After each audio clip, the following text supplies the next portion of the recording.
Magandang umaga sa ating lahat guys. So ayan nga. So sa umaga nito mga kapatid, mga brother and sister guys. So ayan, mag-prepare tayo ng almusal for today's video. Kung anong ating recipe for today guys. So samahan niyo ako. Ayun, habang ako ay nagmumuni-muni, nakaisip ako na maraming mga malunggay dito sa katigil guys. So kung mga insisig ko na sabay ako guys. So ayan, for the view for today's video dami natin malunggay. So ang naisip ko guys ay pumili na lang ako ng gata. Tapos daing, no? So lalagyan na lang natin ito ng gata ng ating malunggay. So habang naghihimay sa dami ng ano, kailangan muna natin siya himay-himayin guys kasi medyo malalaki pa ito ba. Medyo malalaki kaya baka parang matikinig tayo sa mga ganitong mga ano ba, malalaki. Ano kaya kukunin natin. So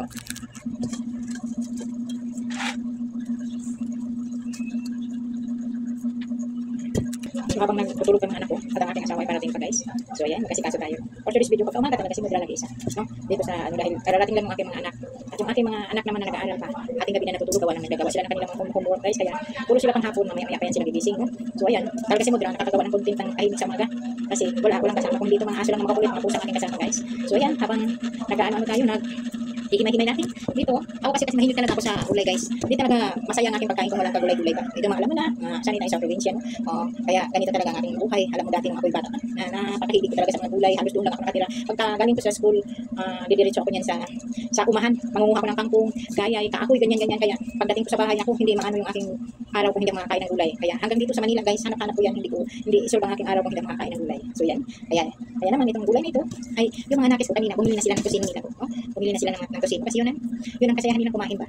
Pero nandoon yung aking paghahanda na naghanap ng gulay guys. So yan. Nasa sa kanila yan kung kumuha sila ng ano kasi mga malalaki na nga yan guys. So hindi mo na kailangan hainan. Basta sinabi ko may gulay dyan, may ganito dyan. Pipiliin lang talaga nila yung kanilang gustong kainin guys. So ayan, for today's video na magkaroon ng lasa ang mga kabataan ngayon o kumain ng gulay. So ayan guys, himay-himay. Nakakatakas nito guys. Ilagay na natin yung ating ano na.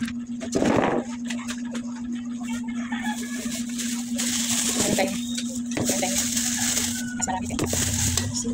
Yes. Bukasan muna natin. Ating lalaki. So ayan guys, kasi malalaki ay ating gugupitin ba? Para ito ay gugupitin natin para lumiit dahil malaki.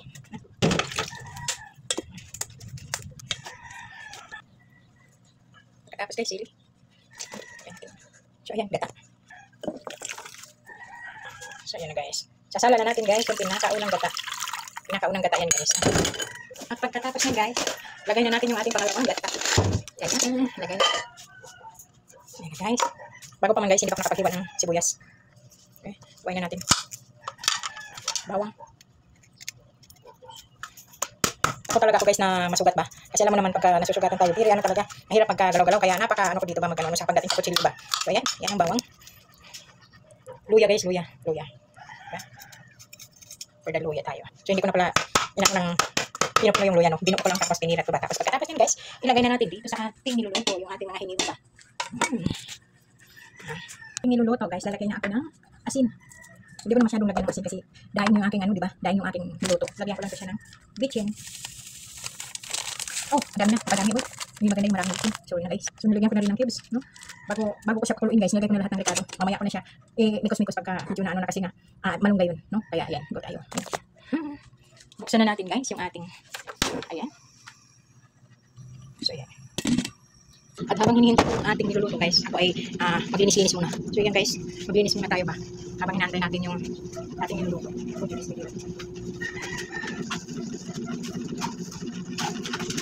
Ito ay yan, nangangamoy na yung ating tanglad guys ng ating pinakulo. Magmikos-mikos na tayo nito guys, na maghalo yung kita niyo ba guys? Sige na kayo guys, madilim. Mikos ko na itong ating niluluto. Kasi ang dilim dito guys, wala akong ilaw. Kaya, ayan, nangangamoy na yung tanglad ng ating niluluto. So ayan guys, ilagay na natin yung unang gata dito. Diba? Dahil na-imagine ko na yung lasa ng ating niluluto. Or for today's video guys. Diba? Wow. Ayan yung ating niluluto for today's video. So ayan, pagpakulo na lang yan guys. So ayan guys, luto na yung ating ulam. At ito ilalagay na natin sa lamisa.